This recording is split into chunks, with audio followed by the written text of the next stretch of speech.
I'm a camgirl and one of my clients is creeping me out, Part 1. Series. I've not been a camgirl for long, only 6 months or so. I have no trauma in my past that has led me into this kind of work. Quite simply, I enjoy it.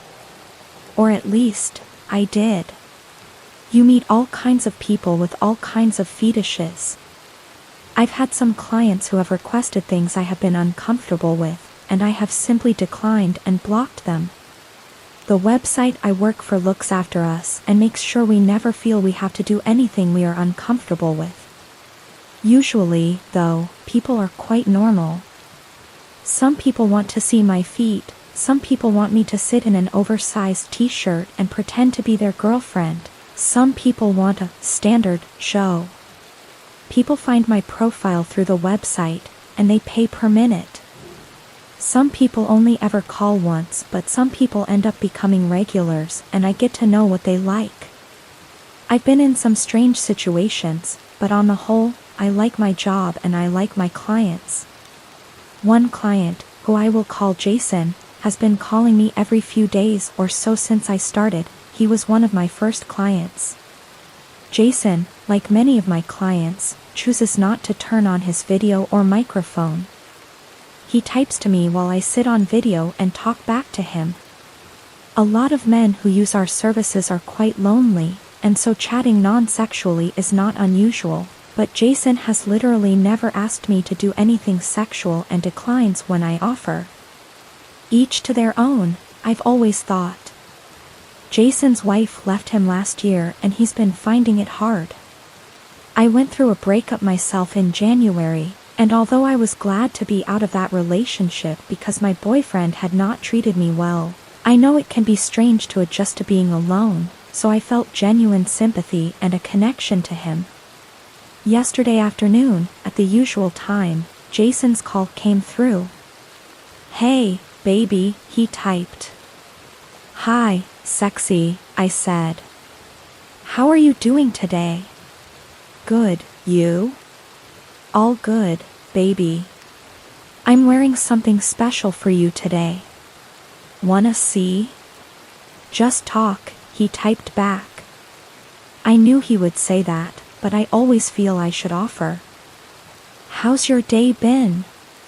I asked, leaning back into the chair and relaxing. The call was likely to go on for over half an hour, and I quite liked that I was important enough to be the person who heard how he was feeling when clearly he had nobody in real life he could open up to. Jason's day had not been good. He missed his wife a lot and he wanted to get her back. He wanted my advice on how to approach her and what he could say and how he could convince her that he would be a better husband now. I felt a bit protective of Jason, and although I didn't want to piss him off, I tried to tell him that he needs to find a woman who wants him and values him for who he is, and he doesn't need to change to be with someone who doesn't really want him. "You mean a woman like you," he typed. Then he added, "How can you possibly be single?" This is where it gets tricky.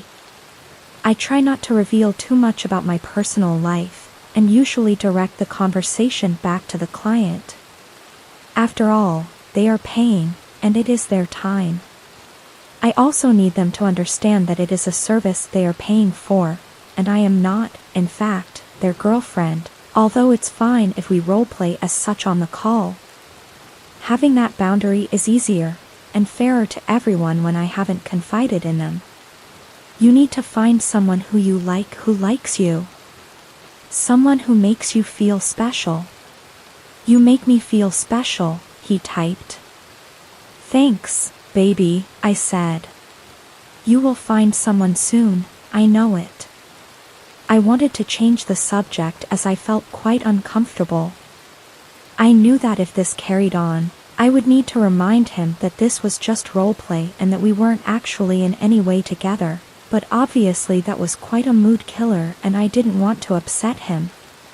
I have this chat with all of my clients in the beginning, when they first reach out to me. I go over boundaries, how it all works, the types of things I offer, find out what they like, and discuss whether I am the right person for them. I didn't want to bring up the "I'm not really your girlfriend" chat again unless completely necessary.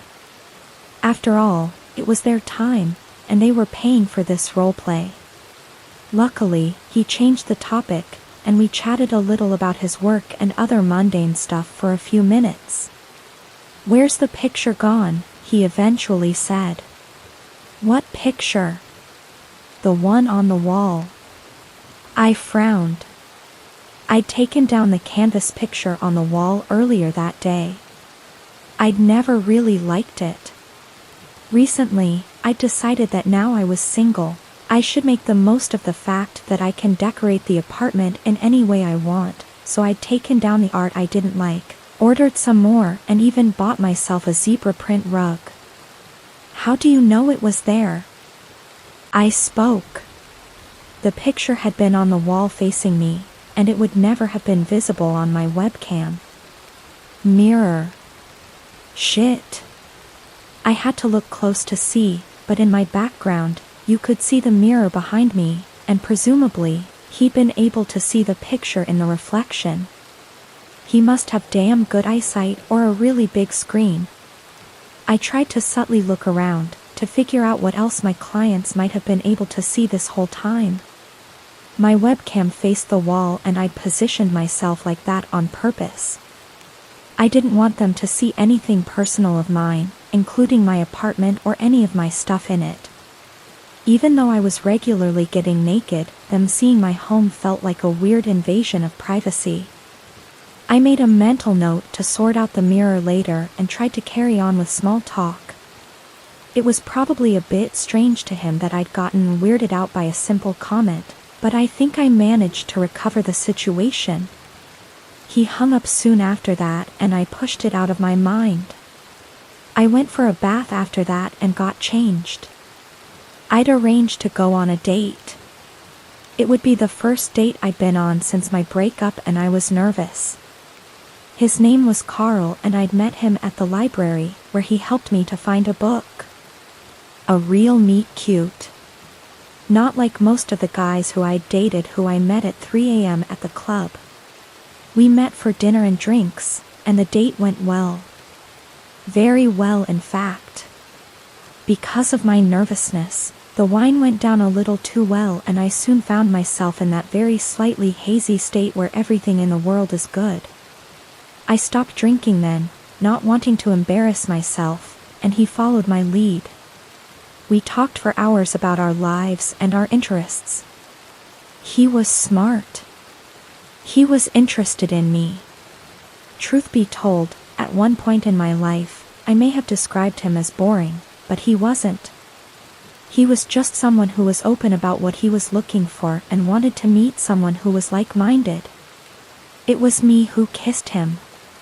He looked taken aback initially, but then kissed me back. It was sweet. He walked me home at the end of the date, and as he turned to leave, I called out after him, "Do you want to come inside?" We sat on the couch and watched a movie.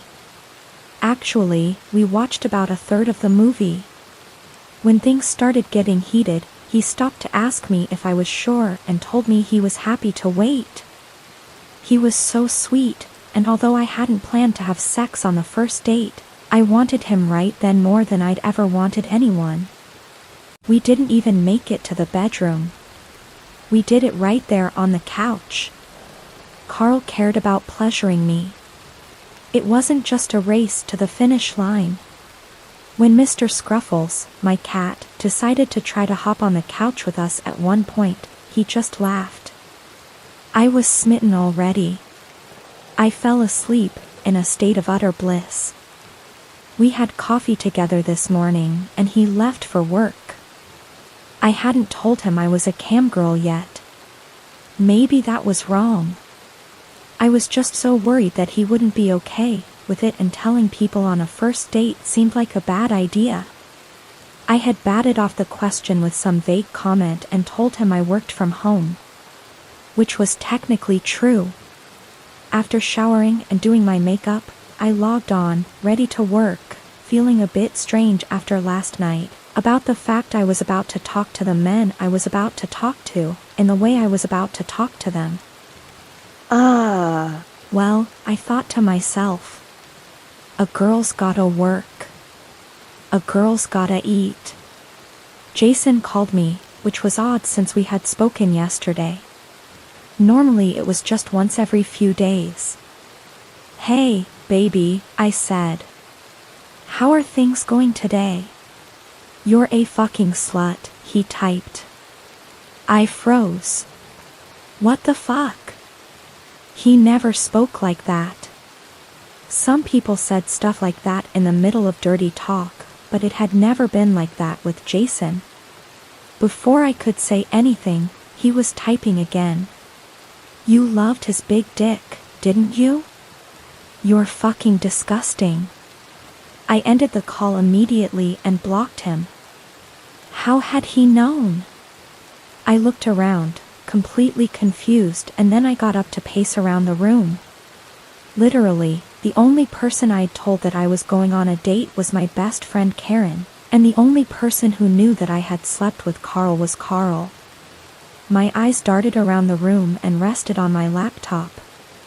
I'd heard about webcams being hacked, but I wasn't sure how he could have done it. The website I worked for was secure. How would he have accessed it? I didn't know much about technology, and an internet search gave me a lot of stuff that was too technological for me to understand, as well as some dramatic and scary news articles. I wasn't sure what to think. I decided, on advice from the internet, to tape over it.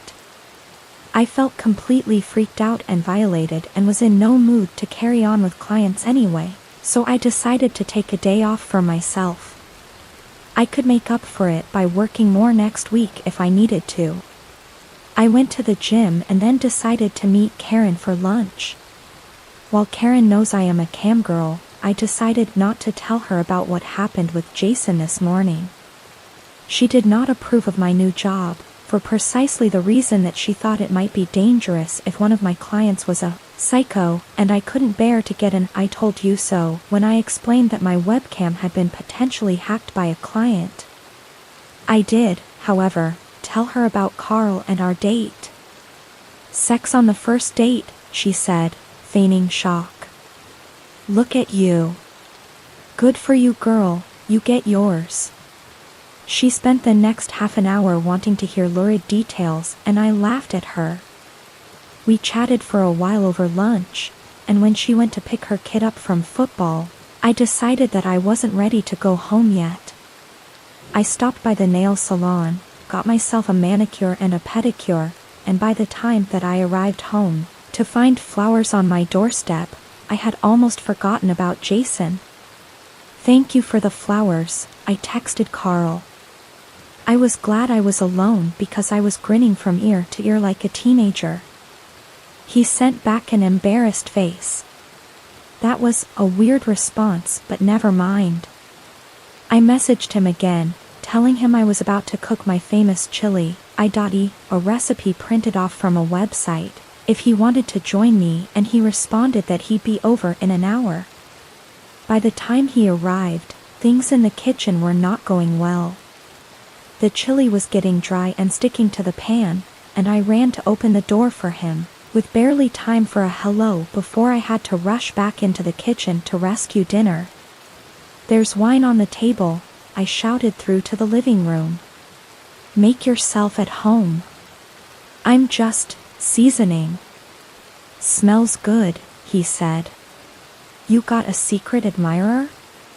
Huh? I added too much water to the chili. Now it was too watery. Shit. The flowers, he said. Very funny, I said. Thank you for those. They're beautiful. They're not from me, he said. I turned off the heat and walked into the living room. What do you mean? I said. I didn't send you flowers. When you messaged earlier, I thought you were saying I should have sent you flowers, and I felt bad. That's weird, I said. Then who? What the fuck? He interrupted me, pulling out a card that I hadn't seen, that had been buried inside the flowers. His face went white as he handed it to me. Written on it, in big black letters, was: "Roses are red. Violets are blue. You cheap dirty slut. I'll fucking kill you." It felt like time stopped, as I stared at it, reading it over and over. It was Jason. It had to be. But how could he possibly know where I lived? I called Karen, and she came over immediately. I told them both everything.